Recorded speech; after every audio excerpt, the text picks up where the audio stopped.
One of the most obvious things in the world is that gamers play games. What happens when gamers ramp it up? Hi folks, it's Falcon, and today on gameranx, 10 crazy things UK gamers have done.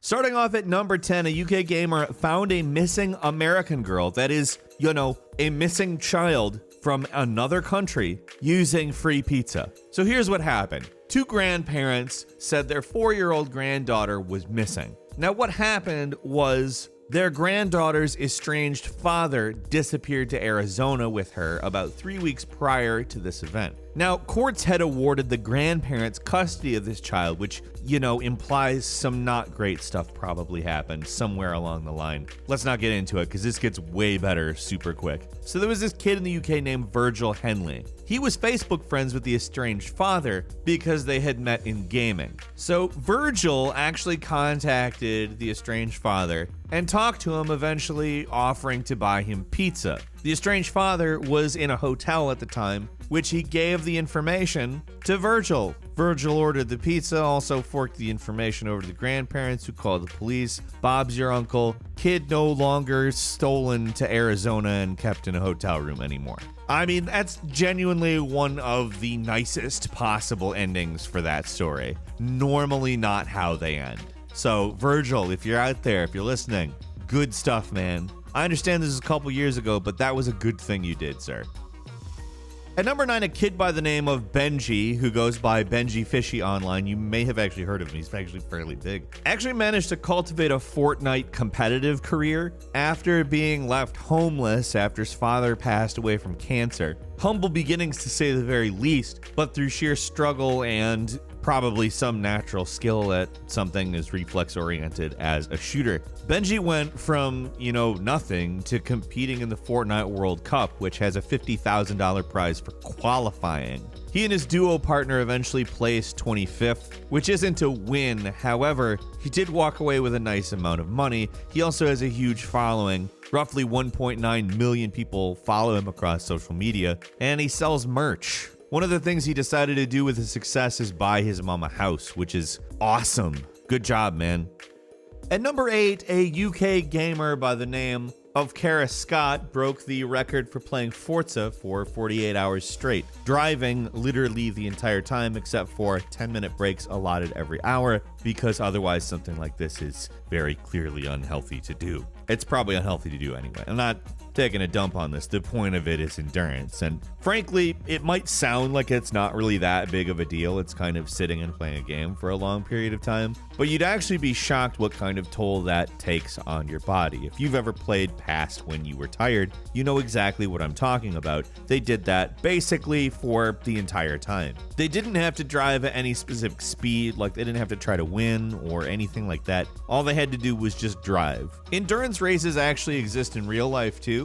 Honestly, it's not what I would call surprising that this is an event that somebody would attempt. It's just cool that somebody did it.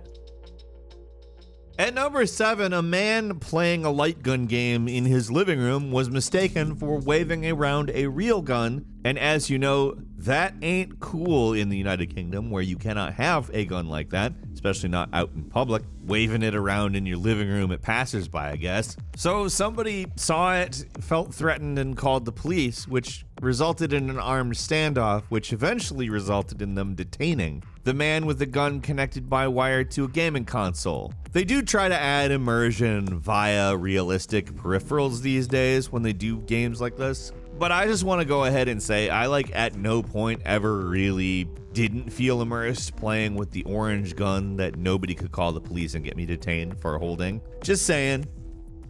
At number 6, a teenager playing Gran Turismo went and became a very, very young actual race car driver as a result of competition put on by Sony and Nissan.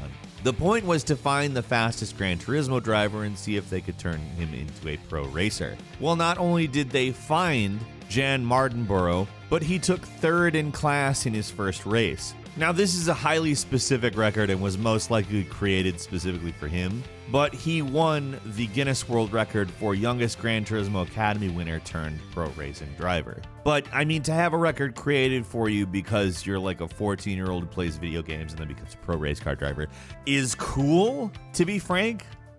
At number 5, this one's obviously less good in outcome, but a 25-year-old guy ended up gaming a lot during this lockdown that we're in right now. I mean, so have a lot of us, to be frank. Gaming has gone way up in amount of time spent worldwide at this point. This guy died of deep vein thrombosis, which is a blood clot developing in your veins. It sucks a lot. I mean, everyone is at risk for this. There's nobody who isn't. You can get this and die from it. So if you game a lot during this lockdown, and if you're anything like me, my gaming has actually gone up because I have significantly less to do, and I talk about games for a living. You may not have that particular aspect of this issue, but I'd be willing to bet your gaming has gone up as well. Get up and walk around a little bit, stretch, maybe do a little bit of light exercise, keep everything going. Don't let the blood clot. Don't let this happen to you. It's terrible. It's sad. It's just something you wish you never heard happens. At number 4, the 2019 second place winner in the Fortnite World Cup, who bagged $2.25 million, actually got this good despite his mom not wanting him to play video games at all. In fact, his mother actually has thrown out his Xbox before. She's also snapped headsets, so she sounds delightful. Just a great, awesome mom who does the right thing to try to get her kid to stop playing video games. Especially, when you notice that your kid has maybe a talent that could be applicable on a competitive level. If you watch somebody and they're very clearly that good, maybe be a little more encouraging, Anyway, she changed her mind about it and said, this was a life-changing event. It was great, etc., etc. I'm willing to bet it had something to do with the $2.25 million that he won.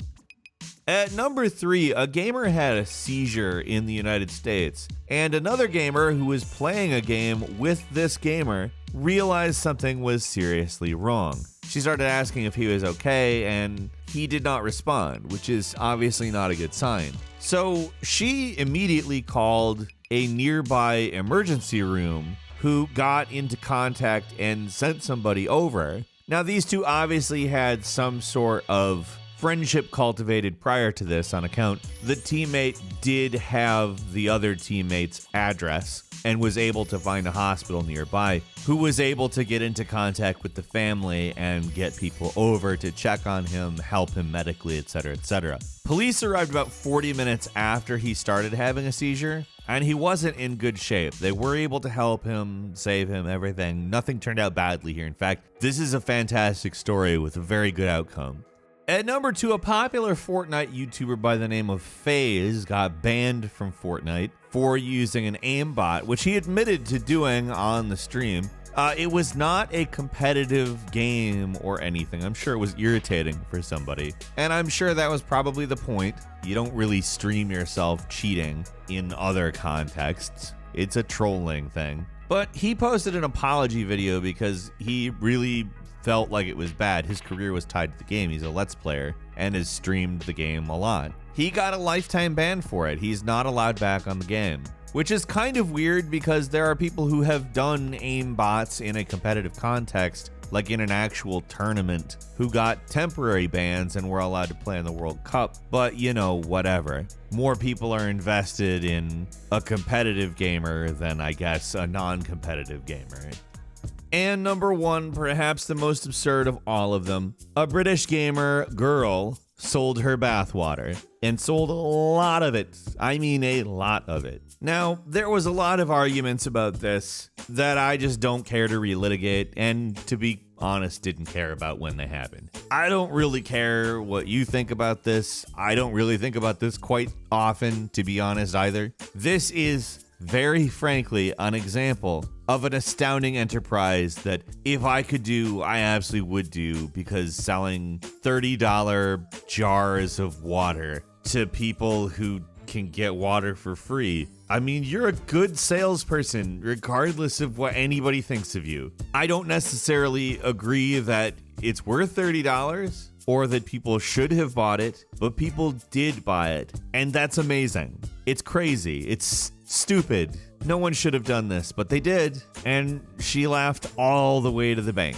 What are some crazy things you've done, gamers? Leave us a comment. Let us know if you like this video. Click like. If you're not subscribed, now's a great time to do so. We upload brand new videos every day of the week, and the best way to see them first is, of course, a subscription. So click subscribe. Don't forget to enable all notifications. And as always, we thank you very much for watching this video. I'm Falcon. You can follow me on Twitter at Falcon the Hero. We'll see you next time right here on gameranx.